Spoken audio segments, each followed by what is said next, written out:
Bit hard to, I would request next time you please have a caller mic. Thank you for having me here. Good morning to all the delegates and distinguished colleagues, members from industry and our government fraternity. AIS today is just not another tech trend.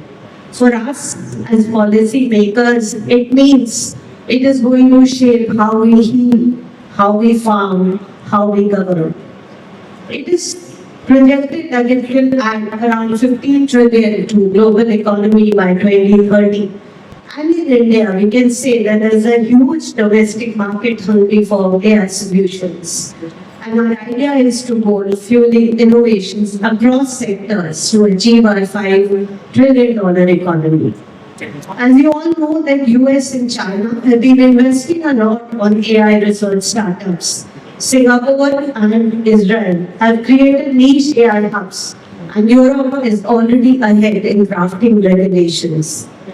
In India, and particularly in Maharashtra, as I am representing the government of Maharashtra, amidst this global landscape, India and Maharashtra are poised to emerge as key leaders. And especially now with our MEA talking about China Plus One strategy and India's neutrality and reliability, we are, as a country and as a state, a preferred destination for AI. If you look at global best practices, you may look at Estonia, where there is entirely integrated AI-enabled e-governance. Singapore has successfully, and we are trying to now follow that for citizens' services. Barcelona has good example of city management. In NHS in UK, you see health forecasting and optimizing of resources, and there are enough examples. Now, if we look at the country, and I'm going to talk only of innovation and AI governance, if you look at the country, Maharashtra has been amongst the top performers in the state ranking framework by the DPIIT for startups. As a country, we stand at rank 39 on WIPO's Global Innovation Index of 2024. India has the third largest ecosystem for startups globally. And in India, we have around 1.74 lakh of startups which are registered. Out of it, our state has around 17%. What are the advantages that our state has for AI to emerge as one of the preferred destinations? Is that today Maharashtra has the second largest number of AI specialists and engineers, and it ranks third in AI research publications. 17% of startups are there. There's a proactive government which is looking at building infrastructure, fostering collaboration, and also looking at AI development. The key foundations for AI infrastructure: reliable power, seamless connectivity, data center hub.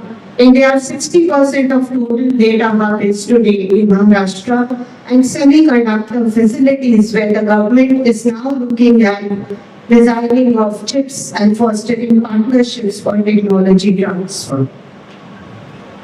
If you look at some of the examples, my predecessor speakers have talked about predictive governance and service delivery, but some of the concrete pilots you can look at in Maharashtra happening today are Maharera, AI-driven data analytics in real estate decision-making, online portal for citizen services, agriculture, AI-based weather forecasting, and for crop advisory tools, and Maharashtra State Innovation Society, which is related to my department.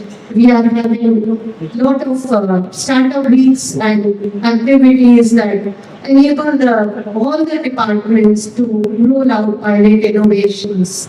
Public Health Department predictive modeling, which we did in COVID times in the state, urban governance that have been for traffic management as well as waste collection, and cyber security.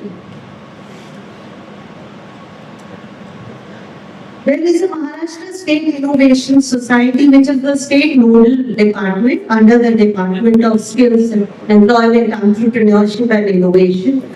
And the key objectives here are to establish innovation-driven enterprises, attract investments through angel and venture funding, and create employment opportunities.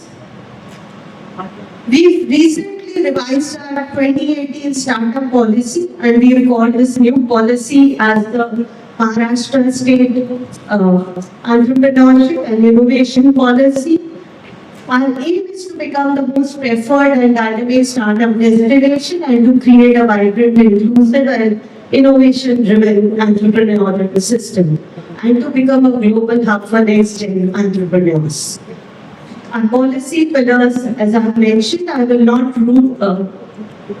read them, but basically in the pillars we are also looking at having overall inclusive development in terms of regional, because today our startup hubs are mostly in the region of Mumbai or Pune clusters. And looking at promoting women entrepreneurships, creating a system, a network of private incubators and accelerators, as well as VCs and angel investors, and partnerships with academia and industry. I've already talked about these things, and we are also looking at creating a digital support through the government, having AI sandboxes for real-time experimentation, cloud platforms, creation of funding support through seed fund, venture fund, fund of funds, IPR reimbursement, which we are already doing, and also having the State Innovation Society as chaired by the governing board of ours, is chaired by the Honorable Chief Minister. And we are now committing in this new policy that every department allocates 0.5% of its annual budget towards innovation. So one of the flagship programs, and we were talking here of the possibilities of AI and use of emerging technologies for good governance. So we regularly have a startup week where we invite proposals from across the country of innovative products. And in agriculture, healthcare, sustainability, smart infrastructure, mobility, EdTech, and emerging technologies. Until now, we used to give around 15 lakhs of work order to the awardee. We have increased it to 25 lakhs. And so far, we have given 144 startups opportunity to roll out their innovative products and services across government departments. And now, from this year, under the new policy, we will be choosing 50 startups every year to do this. Some of the examples that I wanted to show, because there was a lot of generic kind of possibilities that were being listed since morning. This was a startup winner way back, in which who used the blockchain technologies, and you remember there were a lot of fake certifications of COVID immunization which was happening. So nearly 5 crore documents at that time were tested through print-to-block, and Digidoc, who deploys a blockchain platform for issuing certificates. We use them not only for caste certificates, but we have before that used them for all our state boards giving certification for fraud detection. And another winner startup winner-based analytics, which use the technology of genome sequencing. We use them for pilots, and now they have scaled up, they have global market access, and they are using AI for multiple diseases. And another very celebrated, some of you must have seen him in Mahakumbh also, the Saga Defense and Engineering. It has gone now big. It is now giving solutions to our Indian Army and Navy, and now is using drones and AI to give in the field of maritime surveillance and defense.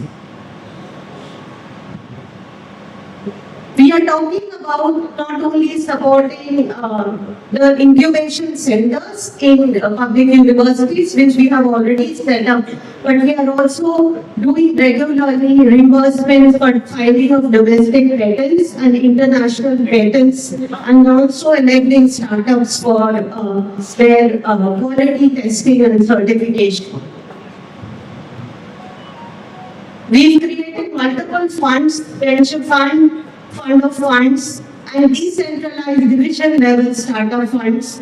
And our idea is that we actually, and one of the latest ambitious announcements done by the Honorable CM is to create a 300-acre campus in Navi Mumbai for an innovation city. I would now just demonstrate and quickly close with 1 minute videos of one or two of the startup winners of 2025. Can you play this video, please? It's an embedded layer. If you just press, yeah.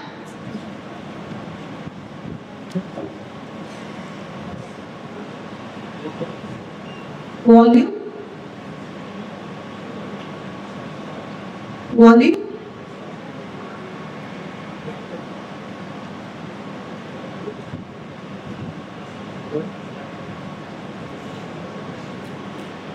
Your tech team, have you played them already?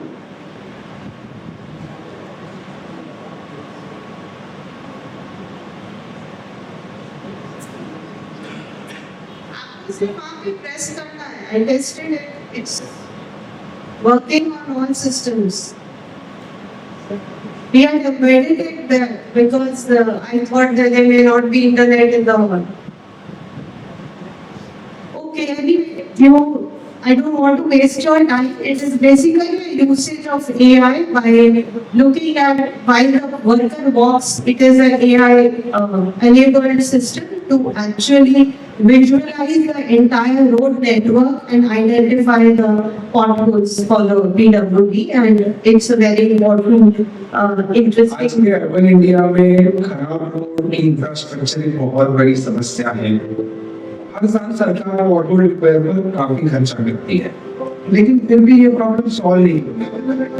हमारे product रास्ता AI के जरिए हम advance AI technology को use करके road condition monitoring और inventory monitoring को बेहतर बनाना चाहते हैं।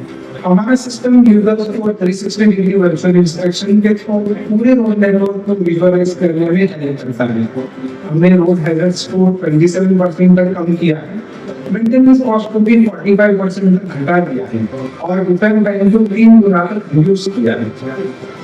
End of the day, cities are sustained on a roads और रास्ता यह सिर्फ एक सोल्यूशन नहीं है, ये एक विजन है, एक सेफ, एफिशिएंट और एक्सेसिबल ट्रांसपोर्टेशन नेटवर्क बनाने का।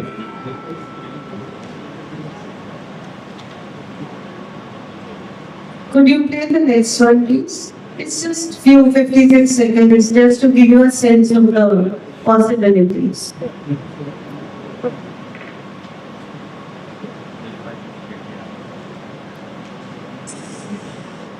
Imagine not hearing your child laughing or family's conversations, teacher explaining chemistry, emergency information during pandemic, colleagues discussing announcements at railway station or requirements for gas connection.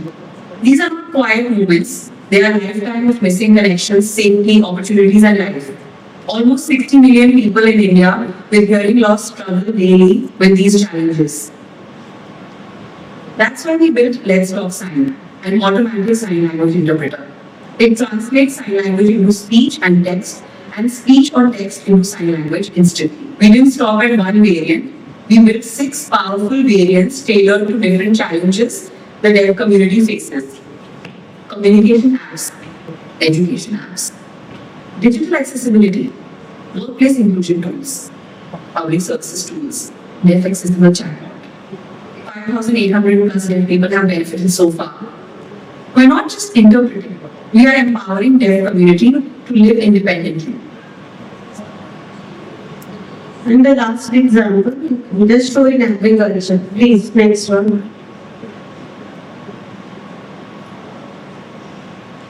India agriculture economy, continent-wide goal. High cultivation costs, low productivity, low profitability due to labor scarcity, losses due to weeds, insects and diseases. Resulting suicides of farmers. Joe's robot built under guidance of 𝐵𝐷, automates entire cotton cultivation, improves productivity and profitability of cultivation, leveraging robotics, computer vision and artificial intelligence. Low-cost EV tractor, AI-enabled weed management, crop health monitoring and cotton harvester reduce cultivation costs by 50% and saves environment and soil by reducing use of chemicals. Joe's is making India, empowers women and villages, creates agri-entrepreneurs. 𝐶𝐶AS, cotton cultivation as a service for marginal farmers by renting Joe's robot through Joe's Agri Army. Our vision, Atmanirbhar Gaon and Atmanirbhar Bharat, using AI for agriculture.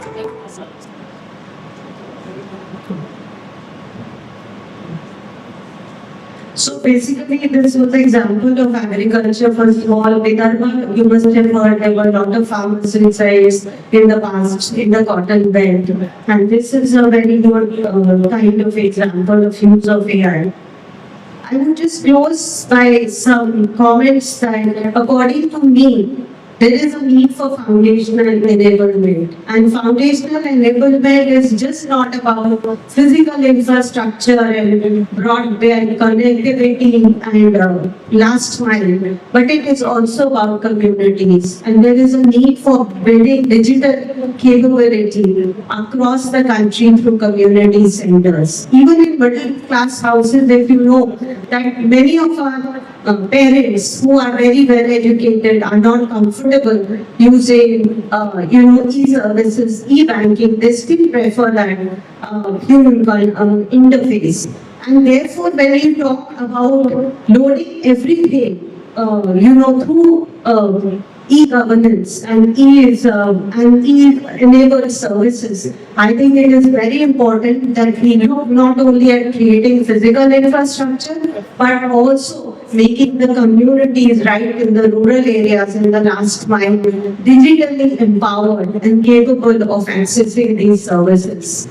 The second important thing I find about is the willingness of government and public sector organizations to allow their open data to be used for experimentation and sandbox kind of approaches. It is very important that we kind of emphasize on curating these data in a clean and cleaning this data and making it available so that we can have systems which are trained on our data and not there are no inherent biases. Some of you may not agree, but I also believe that we should have strategic adoption of open source softwares. It is to gain both independence and flexibility, and government should actively support OSS and integrate it into our education system. I'm also, as a public policy person, always concerned about the issue of inclusion in a country like ours, and I feel that AI or any emerging technologies, we have to be intentional about social inclusion, take these activities of promoting startups and innovations to tier 2 and tier 3 cities and to remove the systematic barriers. I think that is very important to create competitiveness and innovations. And we should not fall prey to simplistic mimicry or some flashy projects. It is very important that our entire population becomes empowered to access the benefits of emerging technologies, and smart use happens to promote inclusion. To conclude, I would say that AI or technologies are not here to substitute human mind and heart. They are there to augment our decision making as policy makers, as government leaders, as industry leaders, and we should be careful that we use and calibrate technology to create an equitable and innovation-led but empathetic society and country. Thank you.